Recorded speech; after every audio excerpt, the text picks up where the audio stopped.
Yo, what up, folks? You know who it is. It's your boy, John Mike, back again. And today I want to kind of give a hot take and have a conversation.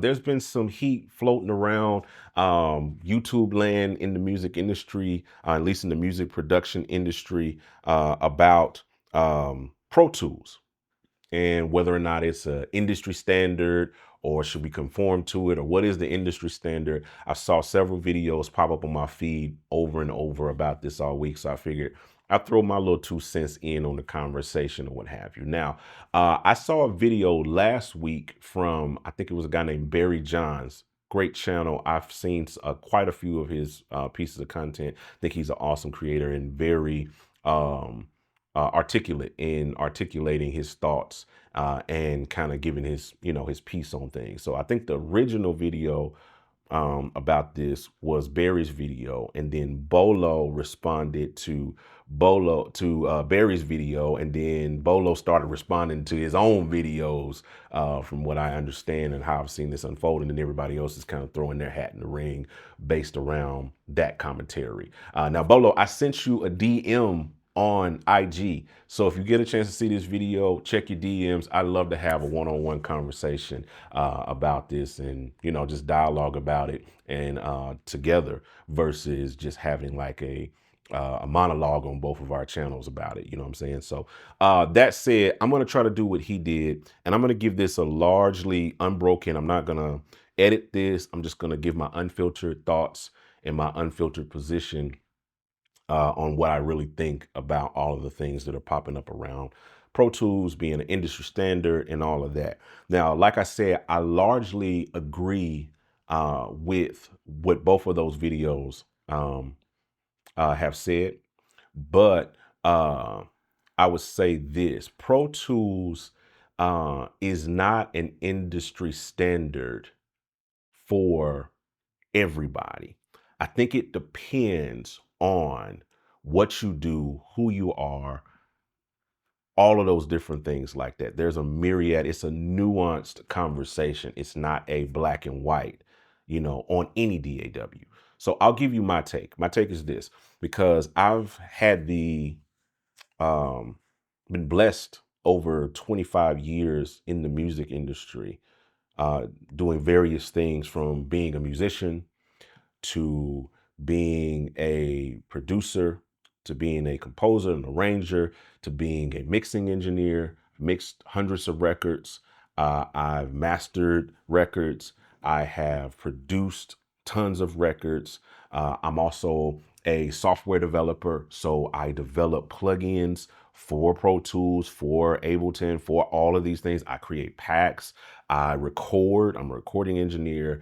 I've been blessed to kind of flow through all of these facets, of working in the music industry for over 25 years, right? So when it comes down to what you use and what is the standard, again, I think it depends on a myriad of factors. So if you're a musician, I'll talk to musicians first, meaning you're the guy or gal that they call just to play on records. Like you play drums, they call you to play drums on the record. They call you to play guitar. They call you to play bass. They call you to play whatever. They call you to make a beat. They call you to do whatever said thing that you do best. You get the call from the producer to do this. And that's the scope of your work. You don't really work with artists. You don't work with labels. You don't work with all of these things. You're just the guy that plays on these records. And there's nothing wrong with that, because I know hundreds of musicians that have made a great living over the course of their entire career. Over as long as I've known them, they've never worked with an actual artist, like per se, to produce their record. They've always been the guy that plays on the records, and they make a darn good living doing that, right? Touring and all of those things like that, right? So with that said, if you're a musician and that's all you do, then the standard doesn't really matter to you. That makes sense, right? Pro Tools doesn't have to be your standard. You can record in Audacity, you can record in Reaper, you can record audio or MIDI in, Reason or Cubase or whatever, or Pro Tools. you can pick and choose what DAW you want to record in and what you want to be your standard. You know what I mean? Because at that point, the only thing that you have a requirement as a musician is just to send files. All you have to do is record, set up your mics, record your drums through your audio interface. Nobody cares what you're actually using. Record me those files, put them in a Dropbox link or WeTransfer or Box or Google Drive, whatever you decide to use, and send me those files, bro. I don't care what you're using, right? You're just sending me MIDI, or you're just sending me audio, or you're just sending me a WAV file. You know what I'm saying? That's all I need from you. I don't need anything else. I don't care if you use Pro Tools, right? So for those guys and gals, it doesn't matter what your standard is, right? It doesn't matter what you use. You can use anything. You can use anything. But now, if you move into production land, I think the waters get a little bit more muddied in terms of what a standard is and what a standard can be, right? And if you pay attention to the end, you watch this to the end, I'm going to give you what I think every producer and every musician should do. Just stay with me to the end on this. And I'm going to give you that, what I think, if you're a producer, anything, I'm going to give you my exact take of what I think you should do. But as a producer, this has been my experience over 25 years in the industry, what I've experienced. You can work with anything, right? It doesn't matter what you produce in.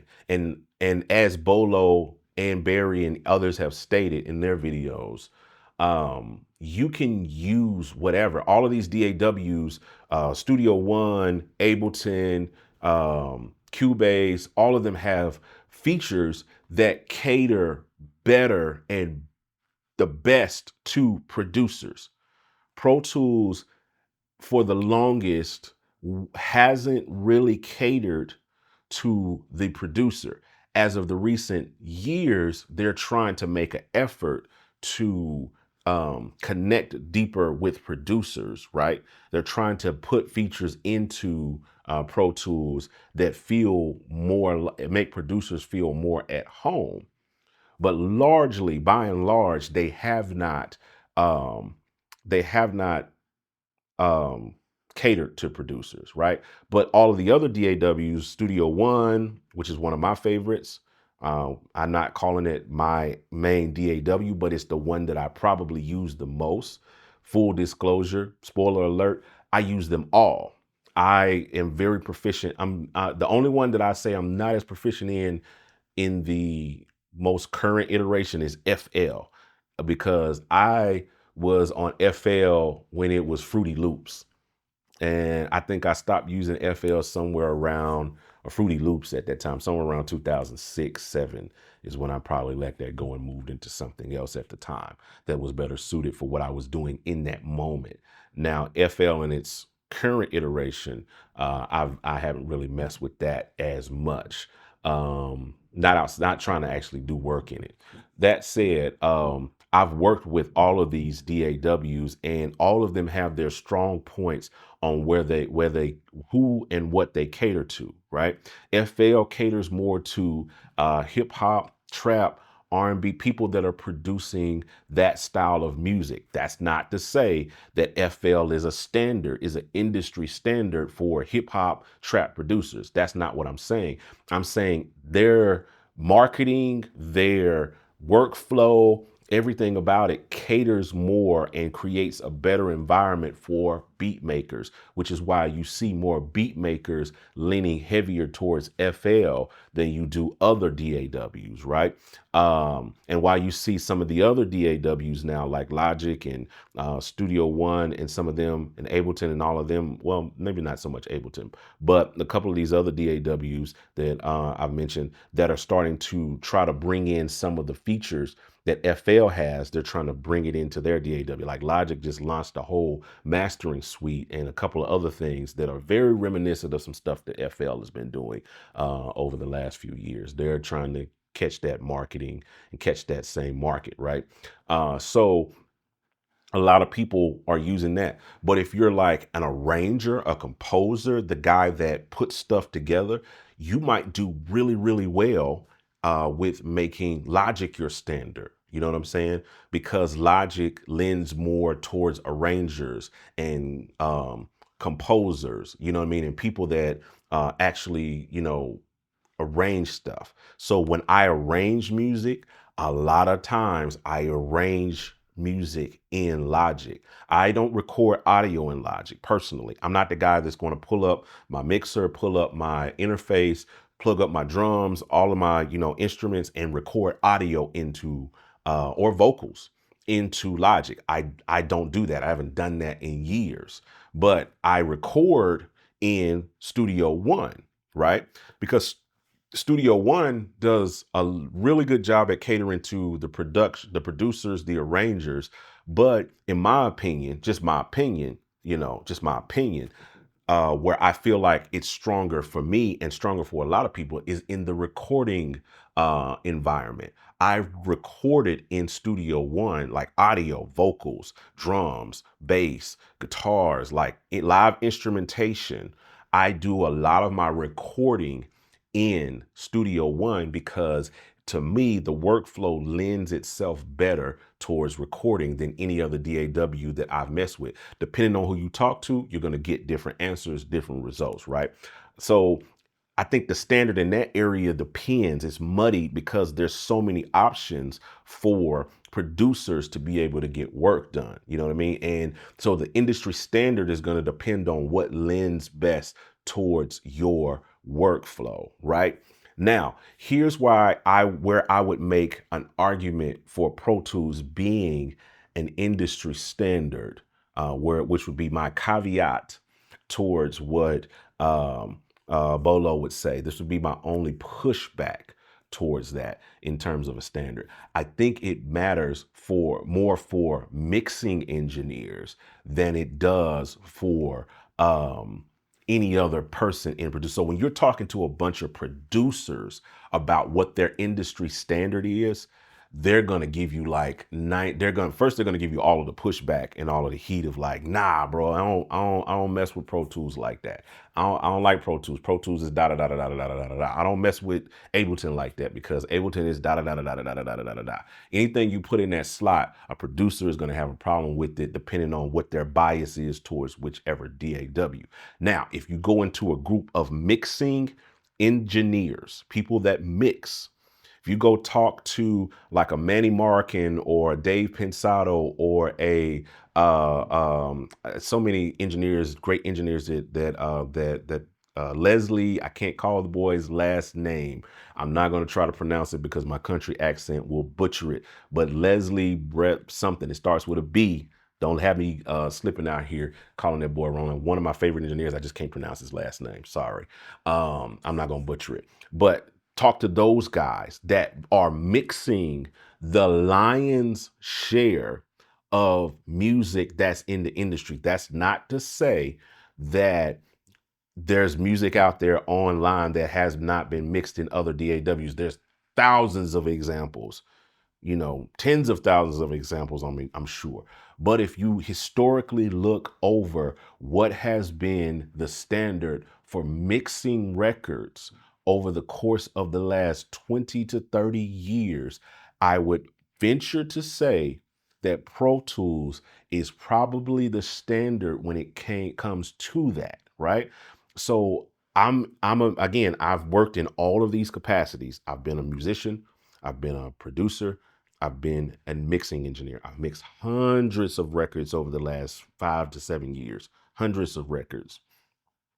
And I've done them all in Pro Tools, every one of them. Well, not every one of them. There's quite a few that probably not, but the lion's share, I say in the 90 percentile range of mixes that I've done in the last several years, probably 6 or so years have been in Pro Tools.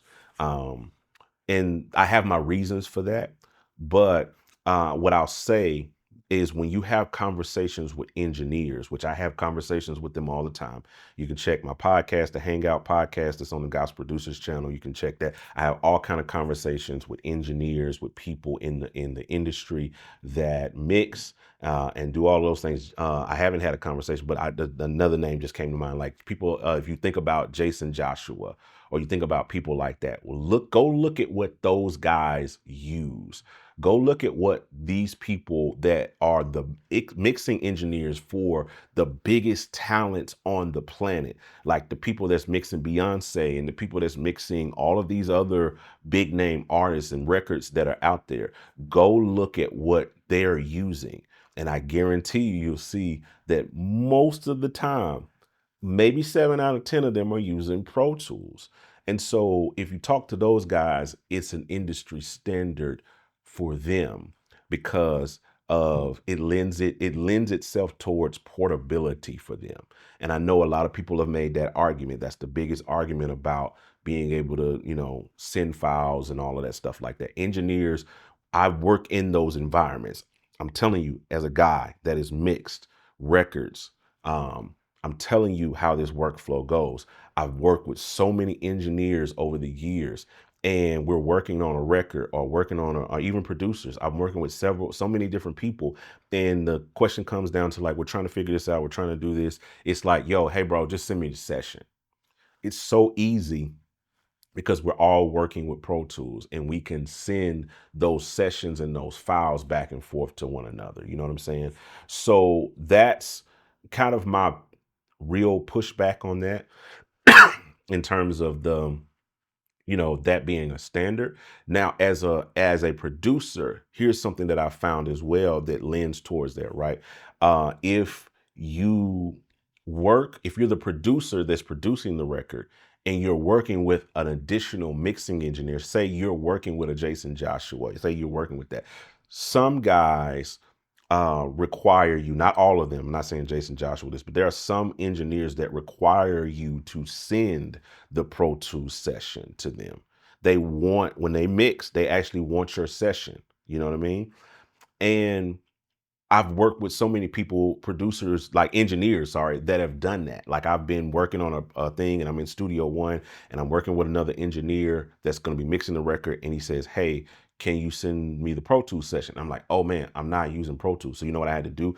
I started a couple of engineers that I was working with in the past, I started a workflow where I would literally produce whatever I was doing in whatever DAW, whether it was Logic or Studio One at the time or whatever. And when I finished the production, I would export the stems, import them into Pro Tools, and then I would send the engineer a session with the stems in it in Pro Tools just so they can open it up. So that's a thing. And so, like I said, I told you guys to wait towards the end and I would give you my recommendation to you, what you should do with this information, because all of these guys are saying all of these different things and giving you their hot take on what is a standard. What my suggestion is to you, what you should do as an engineer, as a producer, as a whoever, you need to diversify what you learn and what you know. This is the day and age where people are working with different systems. And right now, the only thing that we don't have, the reason we don't have an industry standard is because there's no industry standard format. Now, Bitwig and Studio One are working on a really dope project called DAW project where you can be able to send files between DAWs. It's not ubiquitous yet. It's not something that's widely used or adapted yet. Maybe in the next 10 years, we'll see this as a standard file format that all of us can export out of as any DAW. But if you're really in the business of being serious about your craft and really in the business of trying to really understand and work in this industry, I would suggest to you that you learn how to use other DAWs. No matter if you're in FL, you should be learning Ableton. You should at least, and when I say learn, I'm not talking about mastering, being a pro in all of these DAWs. I'm talking knowing enough about these DAWs to be able to just get around them.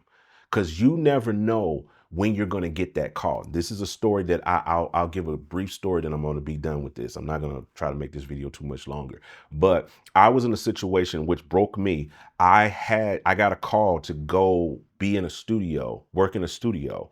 I'm not going to give all of the details around that, but I got a call to work in a studio for a major opportunity. Sat down, got to the studio, sat down. I brought my laptop thinking I was going to be able to work from my laptop, and I couldn't work from my laptop because I was using Logic or whatever. And I walked into that scenario and they were like, "Hey bro, you know how to use Pro Tools. Our engineer, the guy who was gonna be doing the session, is not gonna be able to make it, and we need to actually work through this, and we need you to do some recording. We need you to like lock in." And guess what? They were using Pro Tools. And I, at the time, did not know anything about Pro Tools. And so I literally drowned in that session. You know, I had to call one of my friends to help me walk through, like, give me a super fast master class on it.